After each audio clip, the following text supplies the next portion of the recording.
My name is Marion Eady. I'm the founder of the League of Conservation Voters. Not long ago, you passed a resolution declaring we face a climate emergency. If you really mean that, you should not pass this zoning text amendment in the form that it has today. We can build plenty more cell towers in Montgomery County. The industry wants this, to rush this through, to blanket our neighborhoods with cell phone towers so they can abandon their wired and fiber optic networks. They would rather lay off those maintenance workers and let our energy consumption skyrocket. A study reported in the Institute of Electronic and Electronics Engineers said, quote, wireless technologies will continue to consume at least 10 times more power than wired technologies when providing comparable access rates and traffic volumes. That's a bigger deal than it seems, because a snapshot of today is not a good guide to tomorrow on energy consumption. Demand from all Internet devices is increasing by 20% every year. We face a tsunami of data.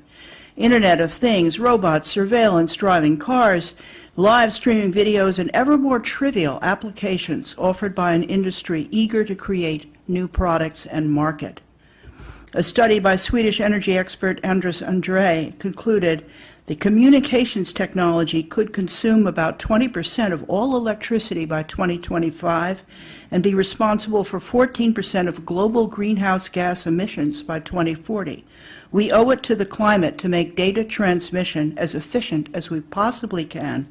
This zoning text amendment takes us in the opposite direction if it enables the abandonment of much more efficient wired connections, which is why the Sierra Club has urged you to hold off on passing any ordinance like this until you have thoroughly assessed its energy implications. These cell phone towers will threaten pollinators and migratory birds which use the Earth's electromagnetic fields for orientation and navigation. We all know bees are in dire trouble. Many studies suggest that EMFs are part of that problem. If you put a cell phone near a hive, the bees abandon it. I now have a yard humming with life from a hive and many native plants. If you put a cell phone next to my house, my yard will become a dead place.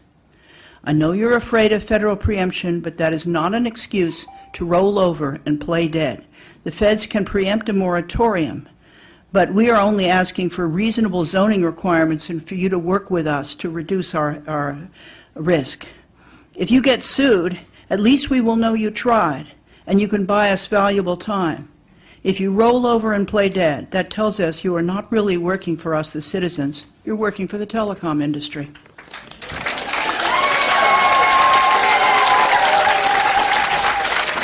Ms. Eady, I appreciate your tremendous career and working to found LCV, and I would urge you to look up Montgomery County v. FCC. It's when we sued the FCC over their attempts to preempt us on telecom infrastructure. I think that's great, but where the rubber meets the road is what kind of legislation you pass now and whether you rush it through or you do it right. I will